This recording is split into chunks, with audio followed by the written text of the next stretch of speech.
Praise Lord. मैं pastor John फिर एक बार परमेश्वर का धन्यवाद करता है सुंदर समय के लिए। आज हम दूसरे भाग को देखने पर है, जो कि हम जो पहले भाग को उद्धार कैसे मिलेगा, इसी के दूसरे भाग की ओर हम इस समय जाने वाले हैं। और मैं विश्वास करता हूँ कि पहला भाग आप लोगों ने देखा है और उसे समझ चुके हैं कुछ हद तक, लेकिन दूसरे भाग में हम और अच्छे रीति से समझेंगे कि उद्धार हमें कैसे मिलेगा, उद्धार पाने का सही तरीका क्या है। क्या सच में हम सिर्फ और सिर्फ, जैसे मैंने पहले जो भाग में मैंने बताया, पहले पार्ट्स में जिन बातों को मैंने बताया कि उद्धार केवल कर्मों के द्वारा नहीं मिलता है, हम कुछ अच्छे कामों को करने से हमें उद्धार नहीं मिलता है। लेकिन मेरा कहने का मतलब बिल्कुल ये नहीं है कि हमें अच्छे कर्म नहीं करना चाहिए। हमें ज़रूर इन सारे कामों को तो करना ही है, क्योंकि परमेश्वर स्वयं ये चाहता है कि हम इन कामों को करें। हम एक दूसरे की मदद करें, हम ज़रूरतमंदों की मदद करें, हम एक दूसरे से प्यार करें। कोई नफ़रत, कोई भेदभाव, कोई बैर, कोई जातिवाद, धर्म, ये सारी चीज़ें हमारे अंदर नहीं होना चाहिए, क्योंकि जिसने हमें बनाया है उसने हमें मनुष्य के रूप में बनाया, मानव बनाया उसने हमें कोई जाति, कोई मज़हब में नहीं बांटा है। वो हमें मनुष्यों के समान देखता है। इसलिए बहुत ज़रूरी है कि हम सभी एक दूसरे के लिए मदद करें, एक दूसरे के लिए एक सहायता के रूप में रहे, एक दूसरे को संभालिए, एक दूसरे का साथ दे। एक अगर दुखों में, कोई तकलीफ़ों में, समस्या में, तो उसको संभालिए। ये सब कुछ बहुत ज़रूरी है, लेकिन इसके साथ साथ ये भी बहुत ज़रूरी है कि हम सच्चे उद्धारकर्ता को जानें। हम केवल इन्हीं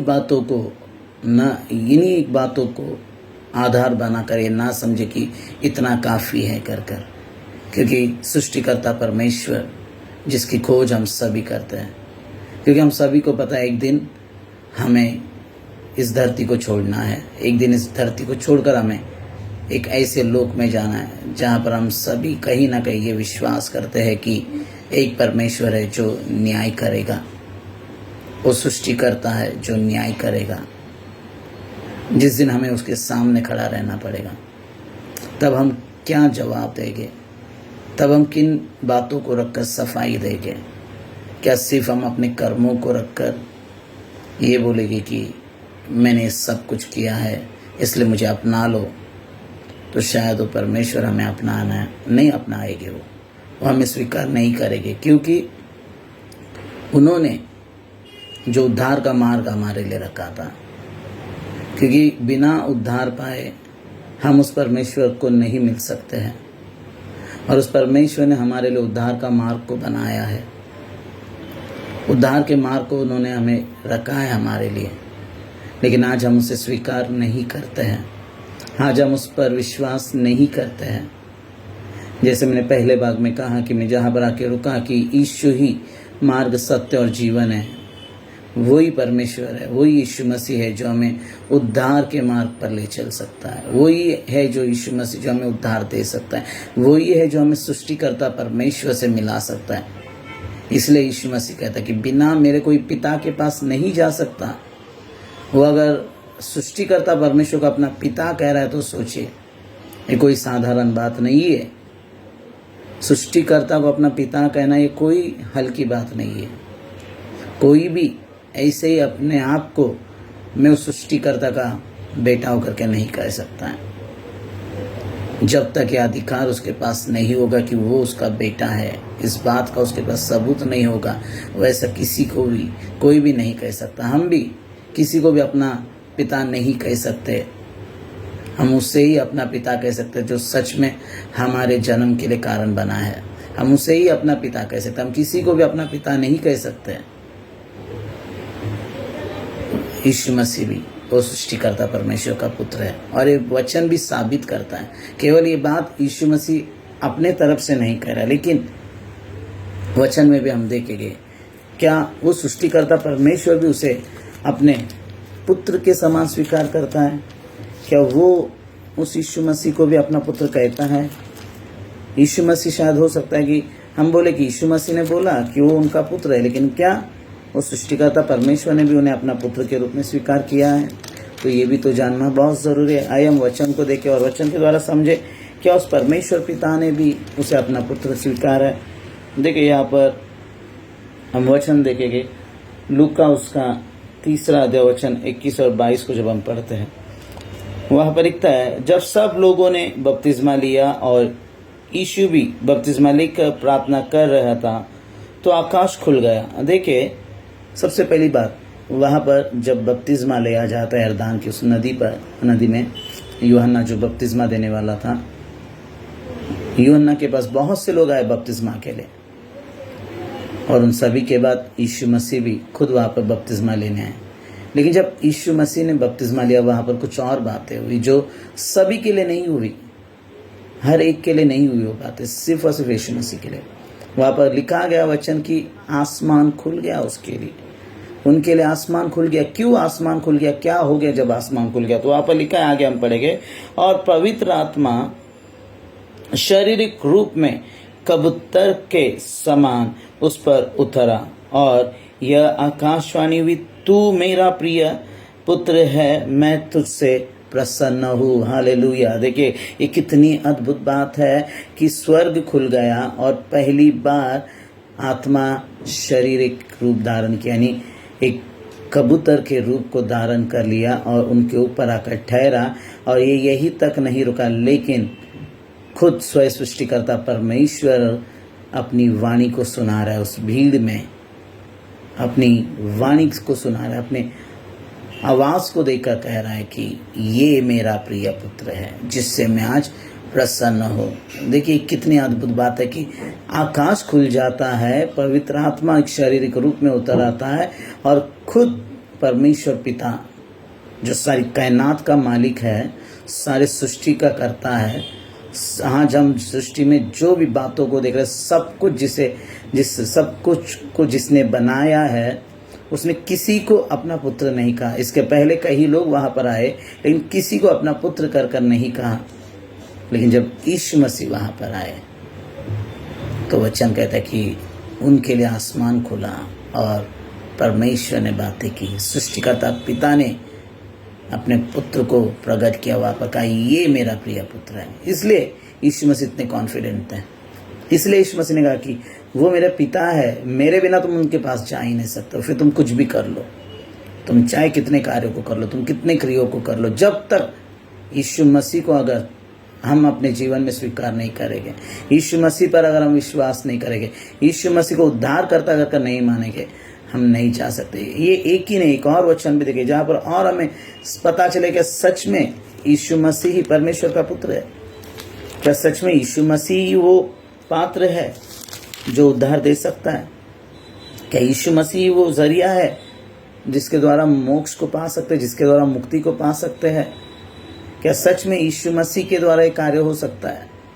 हम पढ़े एक और वचन, यूहन्ना उसका 3 अध्याय वचन 16 को, जहाँ पर ये लिखा है, क्योंकि परमेश्वर ने जगत से ऐसा प्रेम रखा कि उसने अपने एकलौता पुत्र दे दिया ताकि जो कोई उस पर विश्वास करे वह नष्ट ना हो परंतु अनंत जीवन पाए।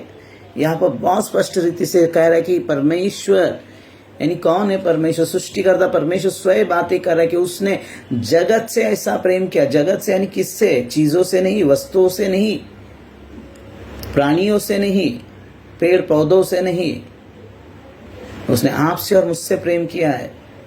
आपको और मुझे बचाने के लिए उन्होंने अपने एकलौते पुत्र को दिया है, क्योंकि उन्हीं के द्वारा वो उद्धार हमको मिल सकता है, उन्हीं के द्वारा वो मोक्ष मिल सकता है, उन्हीं के द्वारा, उसी यीशु मसीह के द्वारा अनंत जीवन हमें मिल सकता है।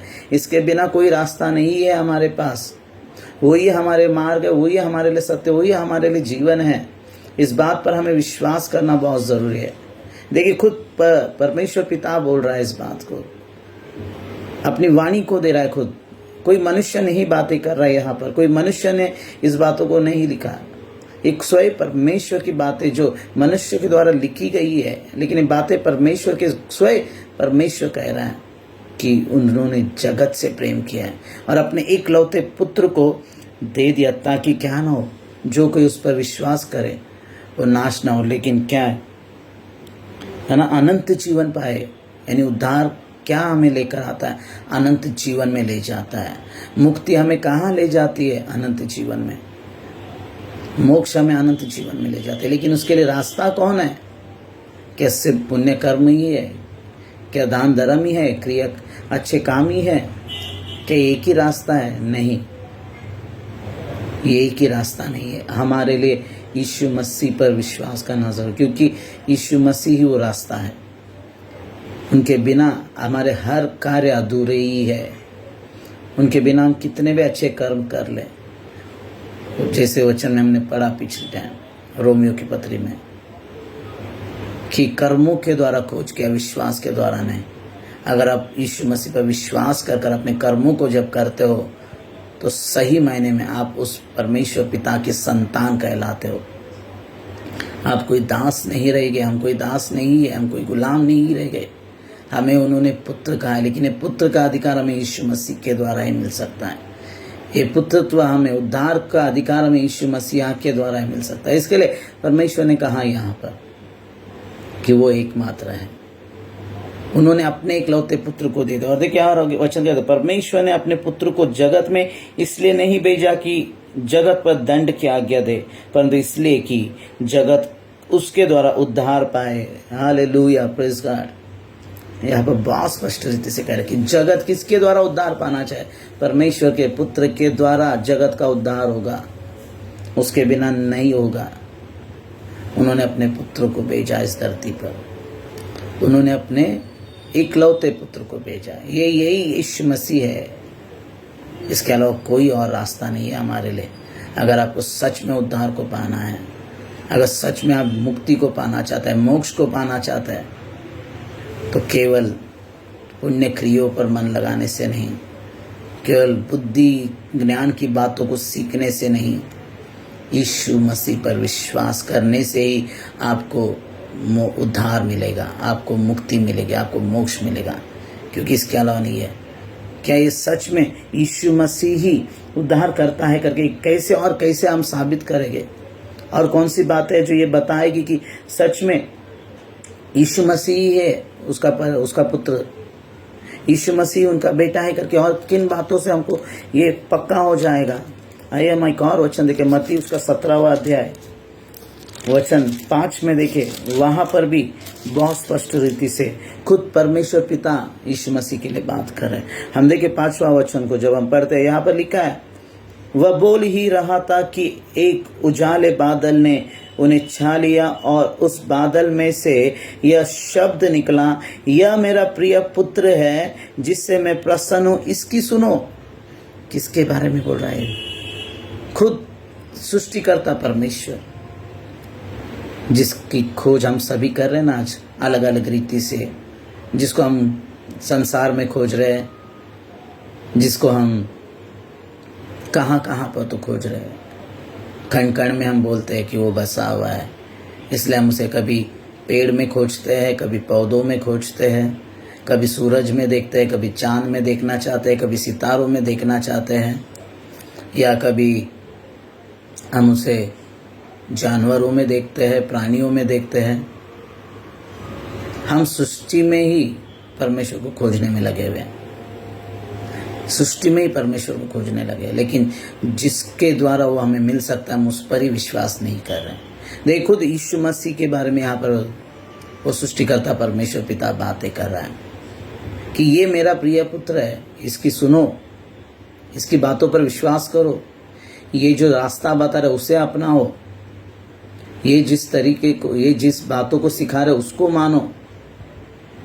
बिना इसके तो तुम मेरे पास नहीं आ सकते हो, बिना इसके तुम उद्धार को नहीं पा सकते हो। यही उद्धार करता है, यही मुक्तिदाता है, यही वो प्रिय पुत्र है जो तुम्हें उद्धार दिला सकता है। आज ये विश्वास करना जरूरी है, यीशु मसीह ही वो उद्धार करता है, यीशु मसीह वो सृष्टिकर्ता परमेश्वर है। अगर इस बात पर हम विश्वास नहीं करेंगे, फिर हम चाहे जो भी कर ले, हम जो कुछ कर ले, हमारा सब कुछ अधूरा रहेगा, हमारे सारे कार्य अधूरा ही है, क्योंकि हम सृष्टिकर्ता परमेश्वर के पुत्र पर विश्वास नहीं करते जिसका नाम यीशु है। देखिए कुछ और वचन हम देखेंगे जहाँ पर सच में क्या यही है जो पापों से उद्धार दे सकता है, यही है जो हमें बंधनों से छुड़ा सकता है। हम पढ़े मत्ती उसका 1:11 में लिखा है कि अपने लोगों को उनके पापों से उद्धार कराएगा। कौन? यही यीशु मसीह हो। यीशु मसीह के बारे में लिखा है कि वो हमारा उद्धार करेगा, वो उद्धार करता परमेश्वर करके लिखा है।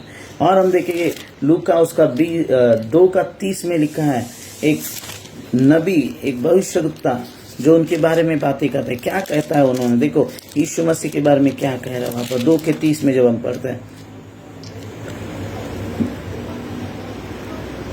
यहाँ पर लिखा है कि क्योंकि मेरी आंखों ने तेरे उद्धार को देख लिया है। यानी ये शमौन नामक जो परमेश्वर का एक दास है, जो कई वर्षों से उस परमेश्वर के वायदों को पूरा होने की जो बाट जो रहा था, वो खुद कहता है जब यीशु मसीह को देखता है तो कहता है अरे मैंने अब आपके उद्धार को मैंने देख लिया है। यानी वो यीशु मसीह है जो लोगों को छुड़ाएगा पापों से, वो यीशु मसीह है जो अनंत काल का जीवन देगा, वो यीशु मसीह है जो उसका ठहरा हुआ है, वो यीशु मसीह वो परमेश्वर का पुत्र है। देखिए एक और वचन कहता है, हम लूका उसका 1:32 32 को पढ़ेंगे तो वो महान होगा और परम प्रधान का पुत्र कहलाएगा। वो महान होगा, वो परम प्रधान का पुत्र कहलाएगा करके कहता है। वो और कोई ना, वो यीशु मसीह है। आज मैं इतनी दृढ़ता के साथ इसलिए कह रहा हूँ आपको कि विश्वास करें। सच में आप बचना चाहते हैं, सच में आप चाहते हैं कि आपका उद्धार हो जाए, सच में आप मुक्ति को पाना चाहते हैं, तो केवल कुछ क्रियों को करने के द्वारा इस बात से अनजान न रहे, या इस बात को ना भूले कि सिर्फ क्रियों को करने से आपको मुक्ति मिल जाएगी। इस बात से गुमराह ना हो जाए आप कि केवल इन्हीं के द्वारा मुझे मुक्ति मिल जाएगी। लेकिन सच्ची बात यह है कि परमेश्वर प्रभु यीशु मसीह, सृष्टिकर्ता परमेश्वर का जो पुत्र खुदावंत यीशु मसीह, उस पर विश्वास कीजिए। वही तो उद्धार करता है करके कहता है, वही तो पापों से छुड़ाने वाला है। इतना हम प्रेरितों के काम में भी कुछ बातों को हम देखेंगे, वहाँ पर भी बहुत स्पष्ट रीति से लिखा गया। प्रेरितों क्या हो 2:22 में इस रीति से लिखा गया, हे इज़राइलियों ये बात सुनो, यीशु नाज़री एक मनुष्य था जिसका परमेश्वर की ओर से होने का प्रमाण उन सामर्थ के कामों और आश्चर्य के कर्मों और चिन्हों से प्रकट है जो परमेश्वर ने तुम्हारे बीच में उसके द्वारा दिखाया, जिसे तुम आप ही जानते हो। यानी ये किसकी ओर से था? यीशु मसीह परमेश्वर की ओर से था। उस परमेश्वर ने उसे इस धरती पर भेजा था। यदि आज भी हम अगर इस बात पर विश्वास नहीं करें, अगर आज भी हमको लगा नहीं मुक्ति को पाने का, उद्धार को पाने का सिर्फ यही है कि अच्छा बन के रहो, अच्छा जीवन जियो, यही की वो रास्ता है जिससे हम सृष्टिकर्ता को पा सकते हैं, जिससे हमें वो ज्ञान मिल सकता है, जिसके हमें उसे दर्शन मिल सकते हैं। बिना यीशु मसीह के आप सृष्टिकर्ता परमेश्वर के पास नहीं जा सकते, बिना यीशु के सृष्टिकर्ता परमेश्वर के पास नहीं जा सकते। इस बात से गुमराह मत होवे कि आपके अच्छे कर्मों को करने से आप बहुत अच्छे हैं करके। मैंने पिछले भाग में भी बताया इस बात को। जिन्होंने नहीं देखा उनसे गुजारिश करता हूँ कि पहले भाग को भी देखिए।